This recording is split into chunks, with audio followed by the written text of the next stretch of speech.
Kita mulai saja. Assalamualaikum warahmatullahi wabarakatuh.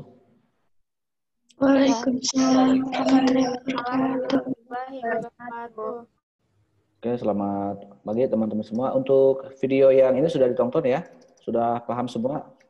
Yang part 1 ya. Jadi bab 2 ini memang bab yang cukup panjang ya.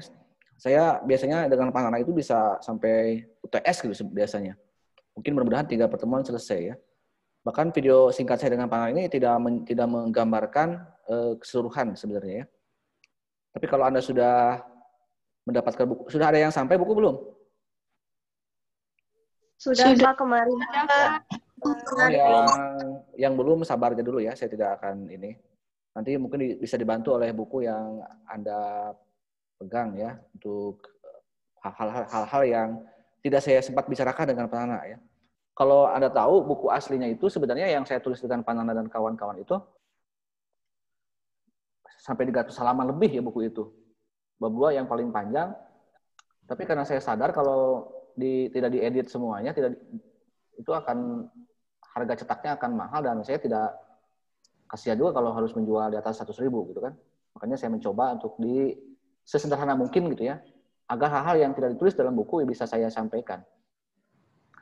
Oke teman-teman, saya ini sebenarnya cukup aktif ya di Google Classroom. Apapun saya posting gitu kan, kalau yang kita kiranya penting. Dan saya juga sebenarnya memohon tanggapan Anda gitu ya, bukan hanya di jam kuliah, tapi di jam-jam lain kalau ada sempat silakan Anda untuk aktif.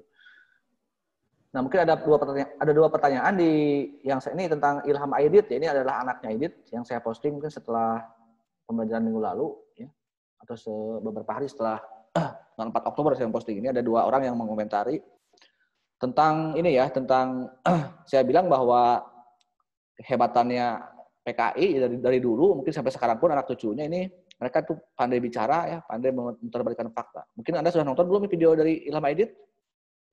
Yang ini tonton nggak? Ada yang nonton belum? Sudah, Pak.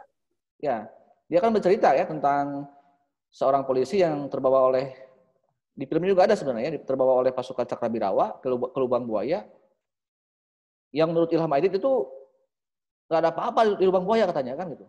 Tapi pengakuan dari polisi yang Pak Sukitman yang bersangkutan justru sebaliknya.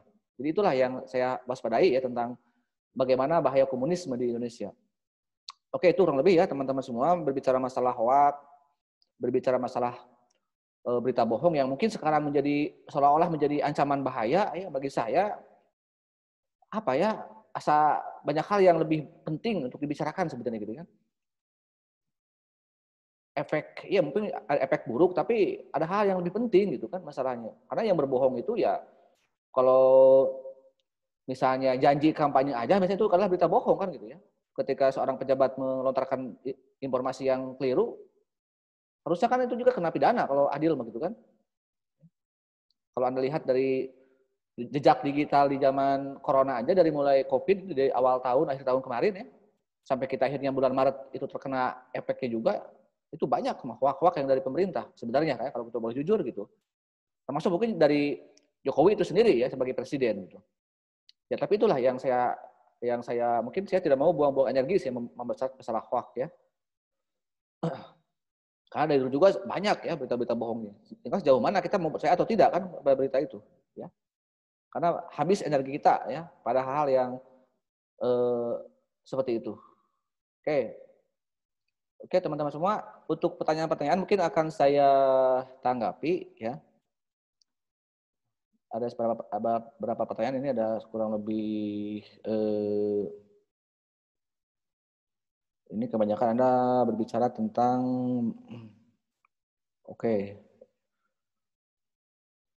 Nah, Piagam Jakarta.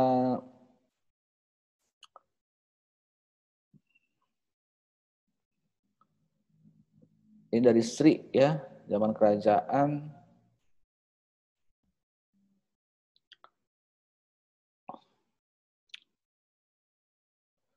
Oke, tidak perlu saya screen share ya.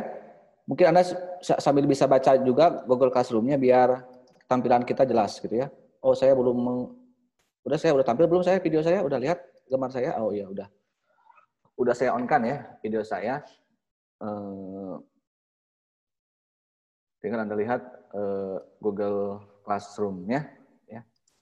Tapi mungkin sebelum saya menjawab pertanyaan-pertanyaan Anda, mungkin saya akan menyampaikan hal-hal yang tidak terungkap dalam dialog saya dengan Pak Nana, maupun yang tidak sempat dijelaskan di dalam buku, gitu ya, tentang sejarah bab 2 ini kan tentang kajian sejarah ya untuk Pancasila itu sejauh mana, gitu kan. Dalam landasan historis itu kan disampaikan di bab 1 bahwa Pancasila itu lahir tidak secara mendadak ya, dalam proses yang sangat panjang sepanjang lahirnya bangsa Indonesia. Berarti ini kita berbicara bangsa Indonesia, berbicara bagaimana proses kelahiran bangsa Indonesia yang pada akhirnya nanti terbentuklah sebuah negara yang namanya Indonesia. Ya. Berbicara masalah adanya bangsa, ya, berbicara masalah adanya peradaban atau budaya di dunia ini secara umum kita mungkin dari data yang ada ya mengalami keterlambatan dalam hal peradaban ya. Kenapa demikian? Kalau Anda lihat sejarah dunia ya, di Yunani saja itu 3 abad sebelum Masehi ya, peradaban Yunani sudah cukup maju dalam hal ilmu pengetahuan teknologi ya. Terlebih dalam hal ilmu dan filsafat ya, tokoh-tokoh seperti Plato, Socrates, Aristoteles itu sudah ada orang berpikir masalah demokrasi, masalah negara itu di zaman Yunani kuno ya, yang nanti akan menjadi cikal bakal munculnya kebangkitan bangsa-bangsa Eropa yang disebut dengan Pak Nana itu humanisme ya di dialog saya. Bahkan mungkin peradaban timur juga seperti Mesir gitu kan, atau Persia itu mereka sudah lebih ribuan tahun sebelum Masehi sudah ada peradaban ya. Di Amerika juga ada suku Maya, suku Inka dan sebagainya itu sudah ada ya. Di Mesir zaman Fir'aun juga itu kan zaman Nabi Musa itu ribuan tahun sebelum Masehi, kurang lebih ya, 3000 tahun sebelum Masehi. Nah, sedangkan fakta di kita baru memasuki peradaban sejarah itu pada kurang lebih abad ke-7 ya atau abad ke-6 lah, ketika adanya prasasti di Kutai. Sedangkan mungkin di Timur Tengah itu abad ke-6 itu dalam sejarah Islam itu adalah masa kelahiran Nabi Muhammad ya. Ada abad ke-6 Masehi 571 ya. Kita mungkin masih ditemukan sebuah prasasti gitu kan. Baru dimulai peradaban sejarah kita. Itu ya, paling tidak sesuai dengan fakta yang ada ya. Urusan mungkin apakah ada atau tidak peradaban yang lebih dulu daripada Kutai, kita kan tidak tahu. Mungkin kalau nanti ada temuan baru ya bisa saja mengubah peta sejarah. Termasuk yang sedang digali di Gunung Padang di Garut ya. Bahkan kalau Gunung Padang itu sahih gitu ya, temuan penelitiannya itu mungkin bisa mengubah peta dunia gitu. Karena bisa lebih tua daripada piramid di Mesir katanya seperti itu. Itu ya kurang lebih teman-teman. Jadi paling tidak dalam hal adanya sejarah dalam manusia atau sejarah dalam kebudayaan manusia itu kan mengawali masa sejarah itu dalam hal budayaan ya. Artinya sejauh mana bangsa itu bisa mengenal budaya, gitu kan? Bisa dinikmati oleh generasi yang selanjutnya. Makanya ada zaman sejarah, ada zaman pra-sejarah, gitu kan? Pernah mendengar istilah itu? Apa coba bedanya antara zaman sejarah dan zaman pra-sejarah?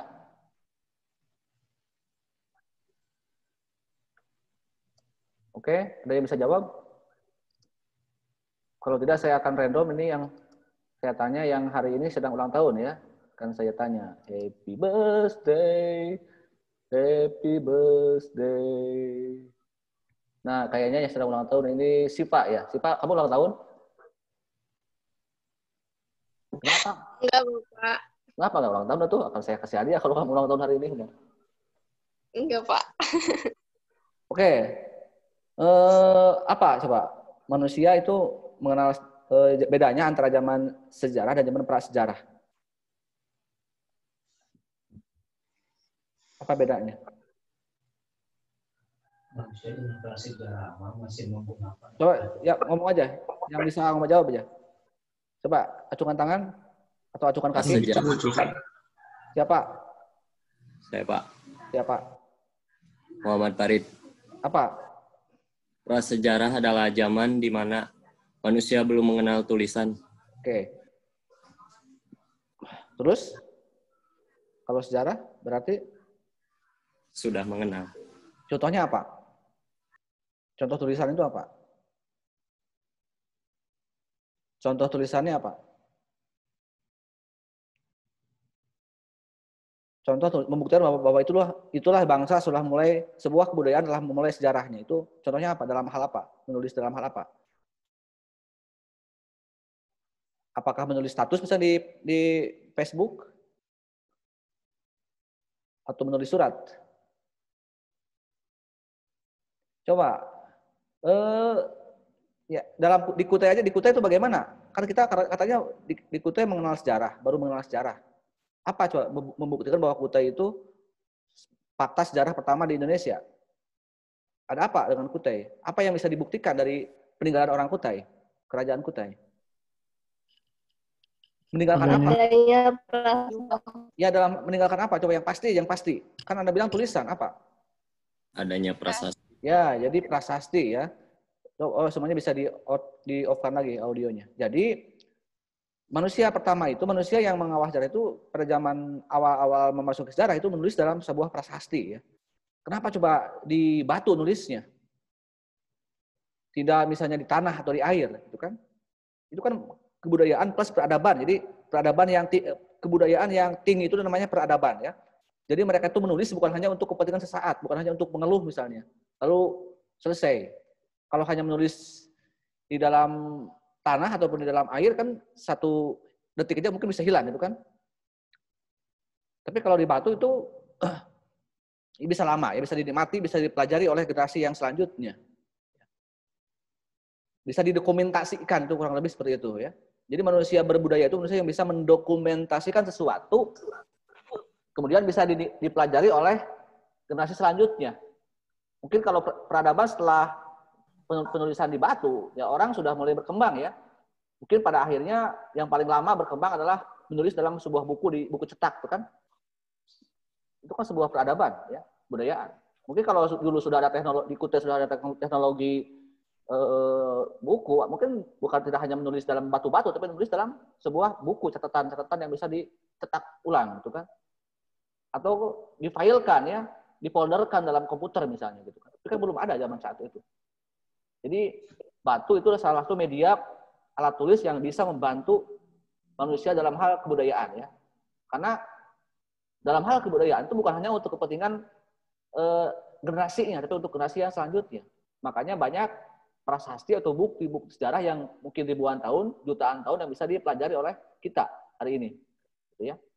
Jadi kalaupun misalnya Anda ingin dicatat oleh sejarah, ya, buatlah sebuah karya tulis, atau buatlah prasasti. Kalau misalnya Anda hari ini ada yang jadian, misalnya di sebuah tempat di dekat sungai, Anda berdua dengan pasangan Anda, buat aja sebuah tulisan di sana ya. Misalnya antara Luis dan Agus ya. Sekarang kan tanggal cantik misalnya 8/10/2020. Cinta abadi selamanya misalnya begitu. Nanti mungkin 1000 tahun yang akan datang ada orang yang berkunjung ke sungai itu udah melihat, oh ternyata di manusia tahun 2020 ada yang jadian di tempat ini kan gitu. Luis dan Agus misalnya kan gitu ya. Itulah salah satu bukti, satu cara ya bagaimana manusia itu bisa mengenal peradaban ya ataupun kebudayaan yang bisa dinikmati oleh manusia yang lainnya. Oke, itu ya teman-teman semua tentang, nah mungkin di buku sudah ada lah uraian di Kutai ya, zaman masa keemasan Sriwijaya dan Majapahit ya. Kemudian juga setelah adanya sejarah Hindu-Buddha, ya walaupun memang banyak sekali kontroversi ya. Ada yang bilang bahwa pengaruh Islam di Indonesia itu sebenarnya tidak abad ke-10 atau ke sini. Ya. Bahkan ada yang bilang ya ada yang langsung dari zaman Nabi, zaman Umar pun sudah ada yang langsung ya penyebaran ke Indonesia. Tapi dalam buku-buku sejarah yang kita pelajari katanya bahwa Islam yang datang ke kita adalah yang dari Gujarat ya, yang dibawa oleh tokoh-tokoh pedagang dari India, gitu kan. Setelah adanya pengaruh Hindu-Buddha yang cukup lama mendominasi Nusantara. Dan yang aneh memang dari sisi kejanggalan sejarah ya Islam yang hanya sedikit dicatat dalam sejarah Indonesia, tetapi penyebarannya dan penganutnya bisa melebihi umat lain ya, umat agama lain. Bahkan diganggu oleh 3,5 abad penjajah pun ya, kultur Islam cukup kuat gitu ya. tetap masih mendominasi, walaupun dalam visi dan misi penjajahan Eropa adalah penyebaran agama juga, ya, glory gospel itu. Nah, mungkin pandangan tidak sempat mendetail bagaimana perkembangan peradaban ya di dunia maupun di Indonesia yang pada akhirnya melahirkan sebuah konsepsi bangsa secara umum, ya. Jadi bangsa-bangsa yang ada di dunia hari ini yang terbentuk dalam sebuah negara itu kan diawali oleh masa yang bilang panjang humanisme, ya. Kenapa ada humanisme? Itu kan dalam sejarah dunia ada yang dikenal dengan istilah Renaissance dan humanisme, ya, yang akhirnya melahirkan teknologi revolusi industri, gitu kan. Dan itulah yang awal mula kenapa ada penjajahan. Mungkin nanti kalau ada tempat lain akan lebih detail lagi, atau Anda tinggal baca di buku ya tentang bagaimana masuknya penjajahan, apa penyebab penjajahan gitu, dan kenapa bangsa Eropa bisa datang ke Indonesia ataupun ke Asia atau ke wilayah timur, ya. Jadi ada teknologi, ada ilmu pengetahuan. Jadi memang kalau secara singkat, kenapa ada penjajahan, ya? Karena memang dampak negatif dari berkembangnya iptek, ilmu pengetahuan dan teknologi, itu kan. Mungkin banyak sekali kisah-kisah tentang hal itu, ya.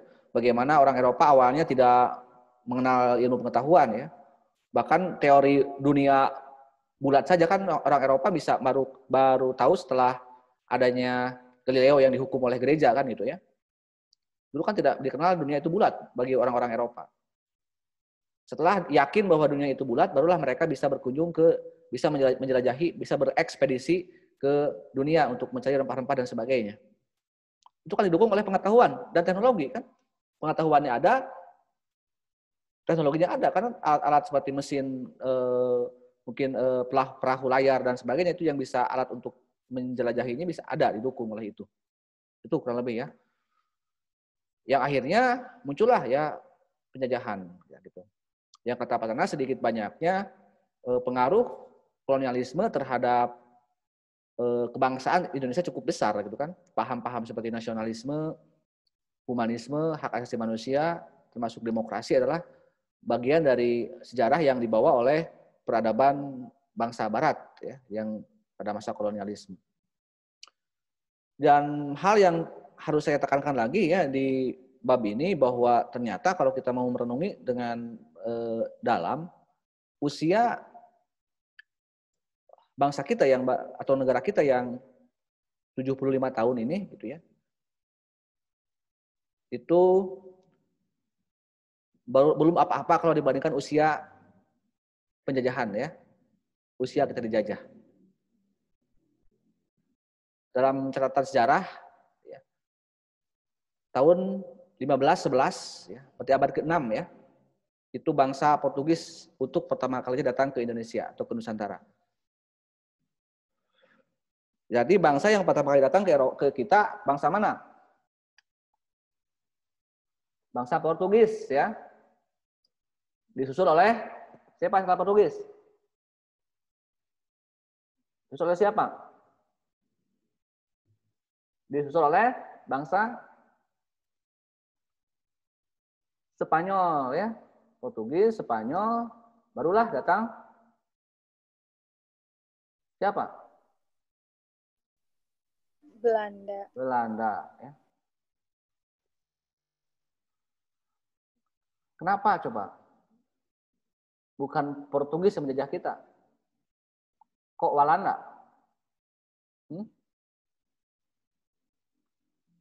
Why? Kenapa yang PDKT-nya adalah Portugis, tapi jadiannya dengan Belanda, gitu kan? Itu menandakan bahwa cinta pertama itu belum tentu, itu kan ya, menentukan segalanya. Pandangan pertama itu seharusnya akan ada kelanjutannya, gitu kan? Jadi banyak teori yang terbantahkan, ya, bahwa kalau kita sampai menangis betapa berharganya cinta pertama atau pandangan pertama, ternyata tidak juga, gitu kan? Itu hanyalah sebuah bullshit gitu ya. Oke, kira-kira kenapa coba? Bagaimana kok Belanda bisa berhasil menaklukkan, ya, seluruh jiwa raga bangsa kita? Ya. Bahkan dalam bahasa kolot itu 7 turunan ya. 3,5 abad itu kan 7 turunan tuh kalau usia manusia 50 tahun usia produktifnya berarti 3 kali 50 berarti 350. Berarti itulah kurang lebih muncul istilah 7 turunan ya. Bayangkan ya 7 generasi itu ya di kita dalam era kolonialisme. Apa sih cara-cara Belanda dalam menaklukkan Indonesia gitu kan? Punya apa sih gitu Belanda itu sampai-sampai bertekuk lutut bangsa kita. Saya ada kisah ya tentang PDKT-nya orang Belanda. Sebentar dulu ya. Ada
oke. Mau lanjut ke ceritanya? Mau lanjut nggak? Lanjut, Pak. Oke. Tadi apa? Tentang bagaimana kok akhirnya orang Belanda bisa berlabuh ya cukup lama di Nusantara.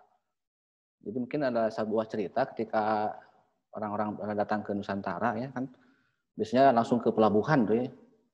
Kan melalui jalurnya jalur air ya, jalur laut, bukan jalur pesawat lalu naik dari bandara ya, udara, tapi dari ya biasanya kan kalau lewat jalur perahu layar itu kan dari langsung mereka singgah di pantai ya. Tahu kan pantai? Tahu pantai enggak? Ya pantai itu tempat yang cukup indah ya. Biasanya ada pohon kelapa yang rindang di sana kan. Tempat orang untuk beristirahat, tempat orang untuk berkeluh kesah, apalagi yang sedang galau itu kan, itu seperti itu. Dan mungkin ada ketika orang Belanda datang ke Nusantara ya, melihat di pinggir-pinggir pantai, terkejut juga kan, Belanda memang negeri yang tidak seindah Indonesia dalam hal alamnya gitu kan. Melihat Indonesia yang begitu indah, pantai-pantainya yang begitu bersih maupun pohon-pohonnya yang nyaman lah untuk tempat istirahat gitu.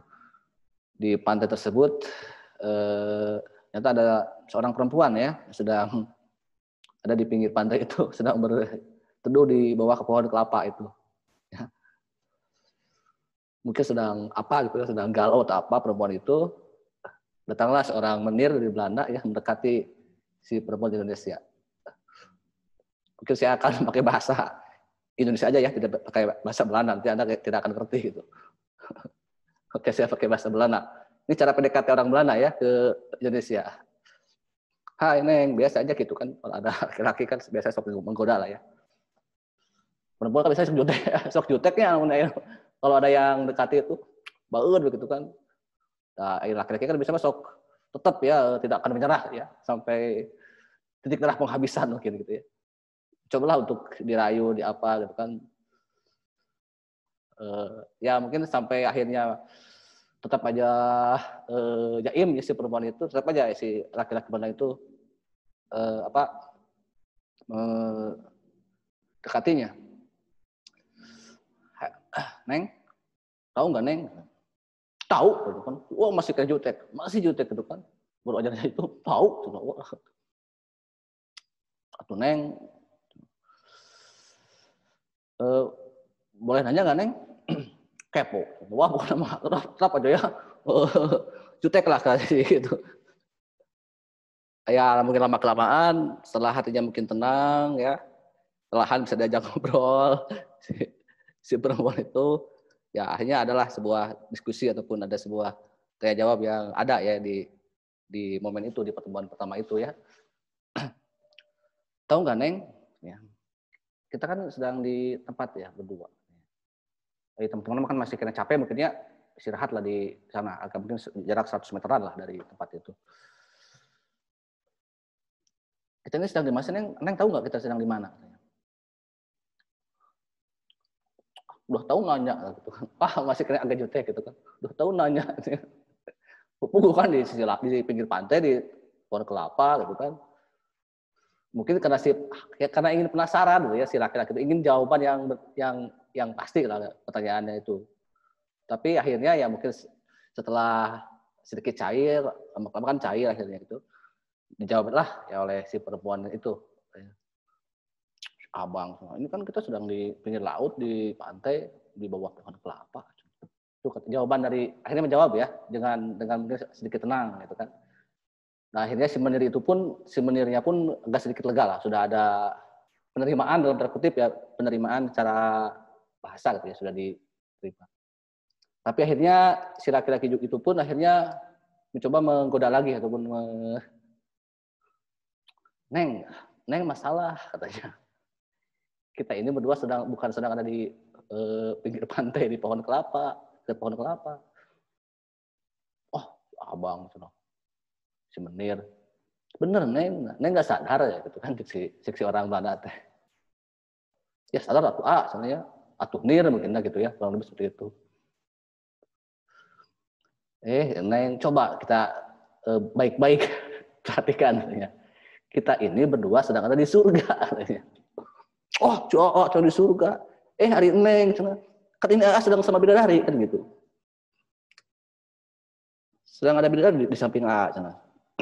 Ya itulah ya, kurang lebih akhirnya melabuhlah ya orang Belanda ya dengan rayuan-rayuan seperti itu. Oke, itulah teman-teman ya tentang beberapa kisah PDKT-nya orang Belanda. Nah, mungkin kita akan lanjut ya. Kenapa orang Belanda gitu ya? Kan mereka sama-sama pedagang ya, sama-sama punya misi untuk berdagang di Indonesia. Ada pedagang Belanda, ada pedagang Portugis, ada pedagang Spanyol juga mungkin gitu ya, yang bersaing mendapatkan pasar di Indonesia. Tapi yang ternyata yang berhasil adalah Belanda yang menguasai pasar di Indonesia ya, karena salah satu trik yang dipakai oleh Belanda adalah adanya satu kerjasama yang baik antara sesama Belanda itu sendiri. Artinya POC yang membuat sebuah persatuan gerakan Belanda, ya, para pedagang Belanda. Kalau orang-orang bangsa lain mungkin terpecah belah ya atas nama pribadi masing-masing. Itulah kenapa pada akhirnya Belanda bisa lama gitu ya. POC dulu kan awalnya ekonomi dulu barulah politik gitu kan. Makanya hati-hati kalau sistem ekonomi negara dikuasai oleh orang lain, bangsa lain, maka nanti akan akhirnya larilah ke politik. Jadi muncullah kolonialisme, gitu kan. Jadi bersatu, ternyata orang Belanda itu bersatu, ya. Dan kita terpecah belah, gitu kan. Kita pun nanti akhirnya bisa melawan Belanda dengan persatuan, gitu kan. Jadi jangan sampai aing-aingan, gitu kan, dalam hal pergerakan itu. Tahu kan aing-aingan? Karena kalau aing-aingan nanti hasilnya akan sia-sia, gitu kan. Itu, ya. Oke, saya mungkin akan coba melihat beberapa pertanyaan dari Anda. Apa yang saya diskusikan dengan Pak Nana ya di kolom komentar di Classroom ya. Dari Muhammad Iqbal ini ya. Ada Muhammad Iqbal? Ada Pak. W.R. Supratman ya ataupun tokoh-tokoh yang terlibat dalam Sumpah Pemuda itu memang kesalahannya apa ya? Kalau dalam bahasa sekarang mungkin makar gitu kan. Bahkan Soekarno pun kan beberapa kali dipenjara ya. Beberapa kali diasingkan oleh Belanda sampai Soekarno tahu pulau-pulau di Indonesia gitu kan. Sampai ada pledoi di Sukamiskin, di Banjar itu kan Indonesia menggugat itu adalah bentuk sebuah keresahan orang Belanda kan gitu. Jadi ancaman bagi Belanda. Adanya gerakan nasional ya, apakah terbentuk dalam organisasi politik, apalagi kan Sumpah Pemuda itu semuanya sudah bergabung ya. Semua organ, partai, kelompok golongan dari berbagai daerah sudah bergabung dalam menyatakan satu ikrar. Jelas itu ancaman bagi Belanda ya. Sehingga tidak nyaman ya dengan adanya Sumpah Pemuda ataupun dengan adanya tokoh-tokoh seperti itu. Bahkan mungkin di bab PKI juga saya pernah menguraikan, nanti di part 2 juga ada uraian tentang masalah komunisme gitu. Itu juga sama ya. Belanda juga karena dibubarkan oleh Belanda karena memang berbuat pemberontakan kepada Belanda gitu kan. PKI yang tahun 26 itu. Itu ya kurang lebih. Yang berikutnya dari Muhammad Farid ya. Ada Muhammad Farid? Ada Pak. Setelah Sumpah Pemuda yang menjadi alasan Belanda lebih menekan keras terhadap Indonesia ya tadi ya. Dengan pergerakan yang lebih bersatu ya, yang lebih bersatu padu yang Belanda takut gitu kan. Pasti menekan gitu kan. Kalau misalnya awalnya hanya terbentuk dalam satu organ masing-masing aja misalnya. Hanya ya partai masing-masing partai berjalan sendiri-sendiri yaitu mungkin tidak begitu khawatir. Tapi kan setelah terlihat adanya persatuan yang begitu hebat di Sumpah Pemuda ya pasti aja khawatir Belanda. Bahkan nanti di tahun 45 kalau nanti kita lihat BPUPKI maupun PPKI ya, mereka tidak lagi mengatasnamakan partai-partai. Mereka sudah merasa sebagai sebuah bangsa saja gitu kan. Sudah semakin besar gerakan di 45 itu ya menjelang 17 Agustus itu. Oke, itu berikutnya dari Rahma Nur Azizah. Hatta sedang gap dengan Soekarno, apa yang melatar belakangi Hatta terjadi? Nah, tahun 56 memang pecahnya duet Soekarno-Hatta ya, yang diakibatkan oleh tingkah laku Soekarno yang sudah melampaui batas ya dalam hal kekuasaan politik. Yang puncaknya kan puncak dari Soekarno terlihat sebuah pemimpin yang arogan di tahun 60 sampai 66 ya, setelah dekret presiden di Orde Lama. Mungkin sudah saya terangkan di bab kemarin ya dengan sehingga akhirnya munculnya G30 SPKI.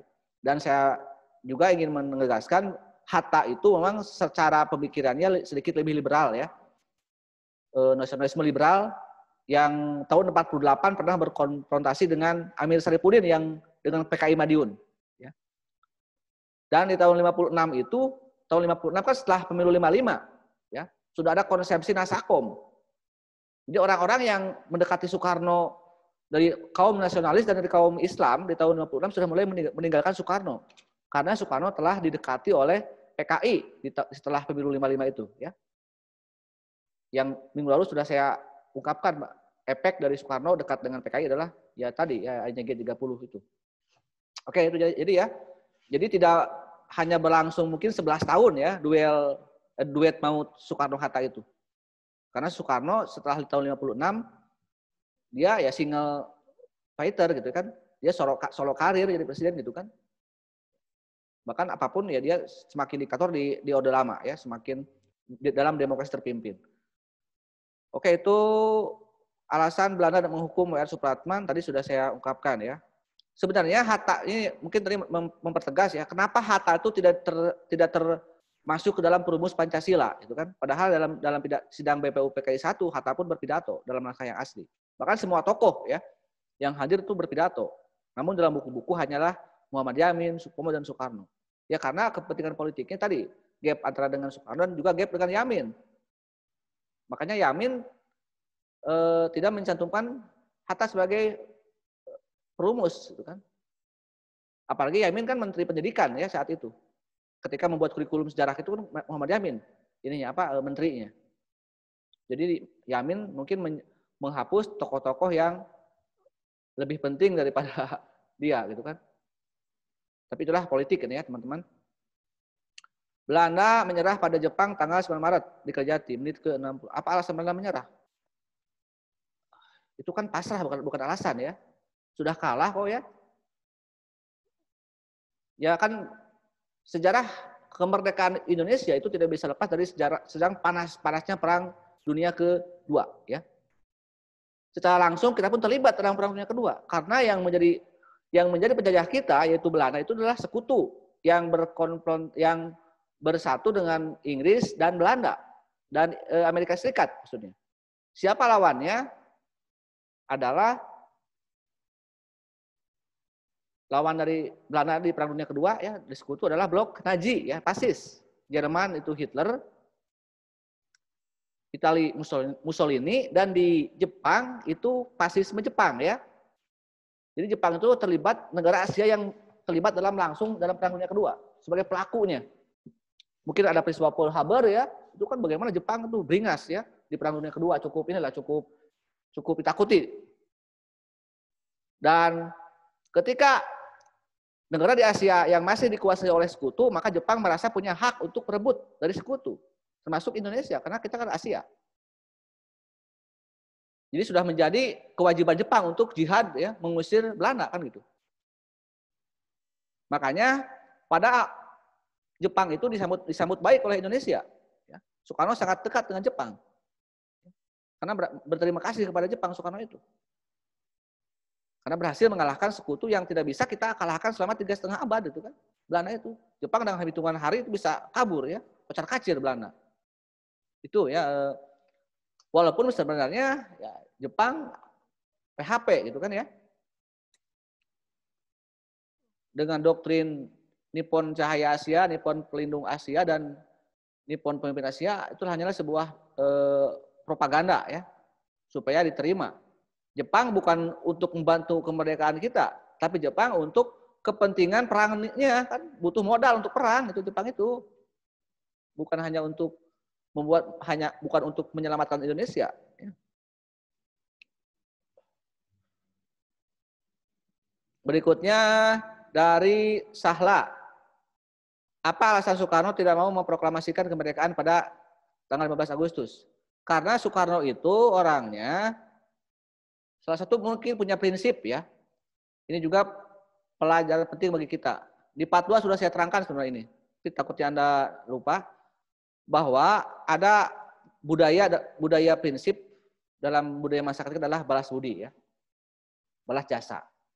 Peristiwa Soekarno di 15 Agustus itu persis di peristiwa Soekarno di tahun 65, 66. Kenapa Soekarno tidak mau membubarkan PKI? Itu kan padahal masyarakat ingin PKI itu bubar.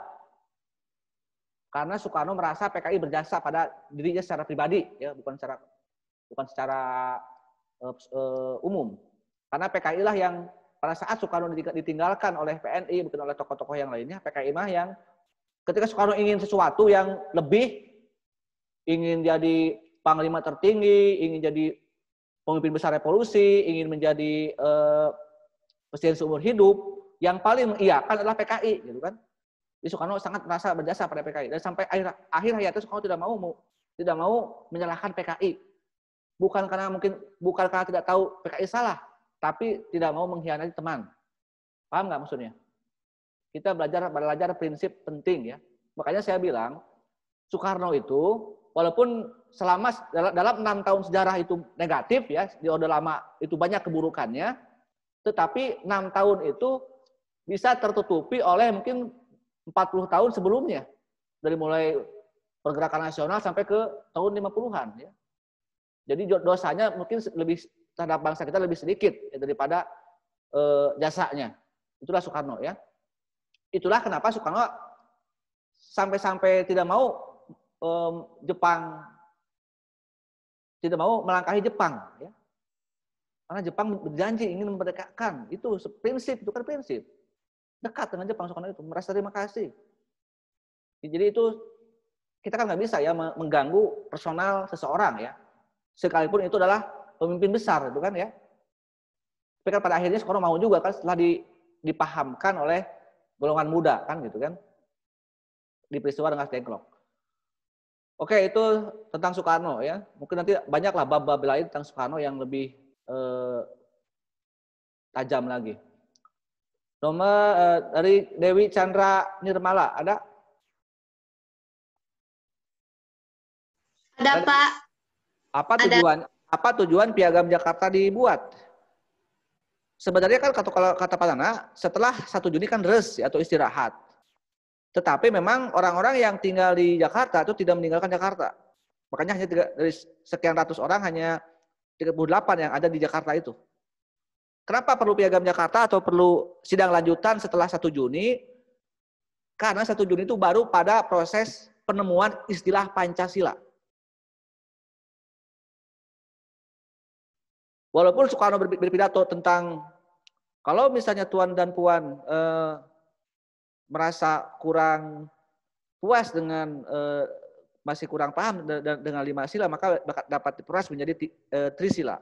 Kalau misalnya belum puas juga, maka akan diperas menjadi ekasila, yaitu gotong royong misalnya. Itu kan Soekarno menawarkan rumusan-rumusannya. Bagaimana ya sila pertama itu versi Soekarno kan di buku ada ya.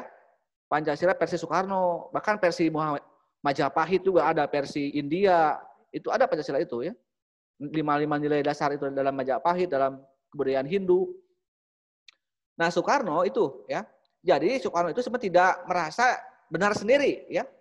Makanya kemarin gonjang-ganjing RUU HIP yang memasukkan ekasila itu adalah kejahatan sejarah ya. Dari pemerintah sekarang gitu kan. Jadi hanya melihat sejarah 1 Juni saja. Tidak melihat sejarah 22 Juni. Jadi Soekarno sendiri itu tidak merasa dia itu satu-satunya perumus Pancasila atau penggali Pancasila. Soekarno itu hanyalah salah satu ya. Bukan satu-satunya tapi salah satu. Mas dari ribuan mungkin puluhan orang yang terlibat dalam BPUPK dan PPKI ya. Nah, kenapa ada Piagam Jakarta itu untuk melanjutkan rumusan-rumusan Pancasila di 1 Juni. Ditemukanlah 5 sila di Piagam Jakarta itu dan disepakati ya. Ketuhanan dengan kewajiban menjalankan syariat Islam bagi para peluk-peluknya. Secara langsung semua itu kita sudah menjadi negara Islam ya di 22 Juni itu. Dan legal, formal. Karena 4 golongan nasionalis, 4 golongan Islam menyepakati. Bahkan Maramis yang beragama Kristen itu menyepakati menandatangani Piagam Jakarta dengan kewajiban menjalankan syariat Islam bagi para peluk-peluknya. Namun memang di era sekarang, di era modern, orang yang takut dengan syariat Islam, ya, ditakut-takuti mungkin oleh komunis, ya, oleh orang sekuler, seolah-olah menakutkan. Padahal itu kan belajar dari Piagam Jakarta, ya, belajar dari Piagam Madinah. Bagaimana Nabi Muhammad bisa menyatukan umat Yahudi dan Nasrani di Madinah pada saat Nabi Muhammad hijrah di Madinah kan itu membuat sebuah peradaban yang paling tinggi sepanjang sejarah dunia. Jadi contoh masyarakat ideal dalam sebuah negara adalah masyarakat madani yang dibawa oleh Nabi Muhammad di Madinah. Makanya kita terinspirasi oleh itu ya Piagam Jakarta itu. Oke, jadi itu ya tentang nanti mungkin saya ada Prandi pun membahas masalah ini ya di part 2. Apa itu humanisme? Nah, humanisme itu adalah paham tentang kemanusiaan ya. Yang tadi ketika orang-orang Eropa mengalami masa the Dark Age ya, kurang lebih 2000 tahun ya atau 1500 tahun, masa kegelapan karena tidak berkembangnya ilmu pengetahuan dan teknologi, hobinya perang aja banyak korban ya kan di Eropa itu. Muncullah kesadaran akan hak-hak asasi manusia. Ini kan Anda lihat sejarah Eropa ya, bagaimana raja-raja Inggris, raja-raja Prancis sampai akhirnya muncul revolusi Prancis itu kan akibat penindasan dari raja, dari feodalisme ya. Jadi kalau Anda lihat sejarah itu kan dari masa feodal ke modern ya. Feodal itu adalah masa di mana kerajaan, raja yang menindas rakyat. Nah, menjadi modern itu karena hilanglah pengaruh raja-raja yang feodal itu dan beralihlah ke sistem yang sekarang kita kenal demokrasi, kurang lebih ya. Yang awalnya kekuasaan itu hanyalah milik darah biru, turun-temurun. Dan dalam hal budaya modern berubahlah karena melibatkan rakyat, suara rakyat ya. Dalam demokrasi itu kan seperti itu. Itulah yang contohkan di peradaban Yunani kuno. Jadi sebenarnya orang-orang Eropa itu ingin kembali mengulang kisah berkembangnya iptek atau ilmu filsafat di Yunani. Ya. Sehingga muncullah mereka gerakan Renaissance dan humanisme di abad ke-16 kurang lebih. Gitu kan. Itu ya humanisme itu. Yang nanti akhirnya melahirkan humanisme, melahirkan liberalisme, melahirkan perlawanan terhadap penjajahan. Itu ya. Dan paham humanisme dibawa oleh orang Eropa, oleh orang Belanda ke Indonesia, ya, oleh Van de Venter ya. Tokoh yang membawa humanisme. Karena bagi orang-orang Eropa, bagi orang Belanda juga tidak semuanya setuju dengan penjajahan. Jadi orang-orang Belanda juga banyak yang menentang pemerintahan Belandanya. Karena apa? Karena melanggar hak asasi manusia itu katanya. Jadi banyak penganut humanisme di Belanda yang membantu Indonesia, bahkan yang meminta masukan kepada Ratu Belanda agar jangan terlalu sadis lah terhadap Indonesia. Makanya muncullah politik etis, itu kan? Balas budi. Kenapa orang Belanda sampai Belanda benar-benar ingin politik etis, balas budi? Karena setelah Diponegoro kan Belanda kalah total ya, dalam artian bukan kalah sih, tekor lah, banyak modal yang keluar karena hebatnya perang Diponegoro kan gitu. Sehingga butuh modal untuk membangun kembali, modalnya hilang dipakai perang Diponegoro. Nah dengan cara tanam paksa, Kulturstätsel itu, dan di sanalah penderitaan rakyat kita semakin parah ya setelah tanam paksa dan kerja rodi. Dan semakin tersiksa, dan itulah ya kenapa adanya humanisme di kita dibawa oleh orang Belanda itu sendiri ya. Muncullah politik etis atau menyekolahkan anak-anak pribumi yang pada bilang itu ada yang sekolah di Eropa, di Belanda, di Amerika, ada yang sekolah di Timur Tengah, di Mesir dan sebagainya. Itulah muncul golongan Islam dan golongan nasionalis ya. Yang memperdebatkan rumusan dasar negara yaitu Pancasila.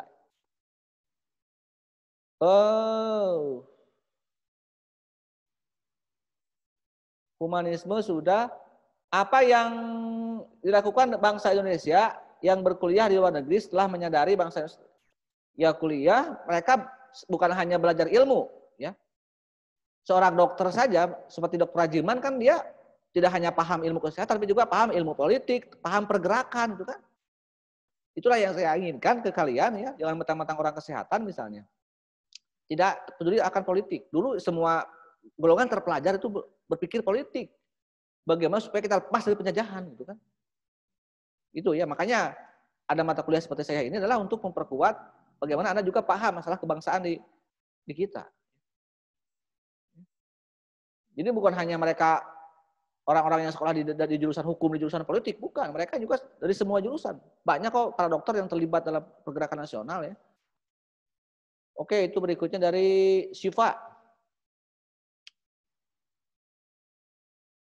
Pasal-pasal apa yang dihasilkan dalam sidang BPU PKI kedua yang sekarang menjadi Undang-Undang 45 ya. Yang sekarang menjadi Undang-Undang 45 itu dibuat di 6 hari itu, 10 sampai 16 Juli. 36 pasal yang dulu itu ya. Setelah di amandemen 37 pasal. Nanti adalah bab 3 tentang pasal-pasal dalam Undang-Undang Dasar. Bahkan sila pertama dalam undang-undang yang asli, karena sila pertamanya Pancasila itu apa? Sila pertamanya itu ketuhanan dengan menjalankan kewajiban syariat Islam bagi para pemeluk-pemeluknya. Di sana ada tentang pasal tentang syarat-syarat untuk menjadi presiden Indonesia. Dalam naskah yang asli di 16 Juli itu syaratnya adalah orang Indonesia asli dan beragama Islam. Itu ya, dalam naskah yang asli. Ketika PPKI nanti akan dihapus, bagaimana dihapusnya sila pertama, 7 katanya, cukup dengan orang Indonesia asli saja. Walaupun memang dalam isi yang lainnya sebenarnya dalam Undang-Undang 45 yang asli yang disahkan oleh PPKI pun itu sebenarnya mengindikasikan bahwa memang harus orang Islam yang menjadi presiden. Karena ada sumpah jabatannya yang demi Allah saya bersumpah akan menjalankan kewajiban dan titik itu sumpah demi Allah ya, itu berarti untuk umat Islam. Itu untuk presiden. kecuali untuk wakil presiden itu ada saya berjanji. Berarti bisa kalau untuk wakil presiden. Walaupun tidak pernah ada ya kita presiden. Itu dalam undang-undang yang asli sampai 18 Agustus. Kalau hasil amandemen Undang-Undang 45 kemarin di tahun 2002 yang setelah kacaunya Pancasila tidak lagi dijadikan rujukan dalam hukum, maka sekarang berubah menjadi warga negara Indonesia saja. Selama 5 tahun berturut-turut. Gitu kan. Jadi kalau nanti ada Blackpink menjadi WNI, mungkin bisa jadi presiden gitu ya, di kita. Itulah kelengahan reformasi. Gitu ya. Oke, berikutnya adalah dari, waktu tinggal 9, sampai mana nih? Sampai ke pertanyaan siapa? Sampai ke pertanyaan dari Siva ya. Boleh ternyata di lain waktu ya. Kalau ada atau di minggu depan ataupun nanti di forum yang lain bisa lanjut diskusi mengenai bab 2 ya. Jadi tolong bab 2 ini bab yang sangat panjang ya. Part ini part yang sangat panjang, mungkin berbicara sampai proklamasi saja tidak akan cukup satu pertemuan ya. Tapi untuk minggu depan coba Anda perlahan-lahan dengarkan tentang isi dari part 2 saya dan Parandi ya. Tentang kejadian setelah proklamasi bahkan sampai ke Orde Lama. Itu ada 3 part berarti ya. Saya dengan Panana 1 part dan dengan Parandi 2 part itu tentang isi bab 2. Mungkin bab 2 akan saya selesaikan dulu ya. Mungkin 2 atau 3 pertemuan ke depan lah. Bab 2 harus benar-benar hatam ya. Tentang Pancasila. Karena biar kita ini benar-benar berpegang teguh pada nilai-nilai yang ada di kita ya, secara utuh. Oke, anak-anakku, demikian ya pertemuan kita kali ini. Assalamualaikum warahmatullahi wabarakatuh. Waalaikumsalam warahmatullahi wabarakatuh. Minta screenshot ya, tolong KM dan kasih kirim ke saya untuk laporan kuliah. Saya lupa. Mas saya nggak bisa screenshot. Ya tunggu ya screenshotannya. Atau di grup lah nggak apa-apa ya, di grup kelas. Silakan sesi foto coba yang bisa screenshot. Bisa? Masih bisa kedengar?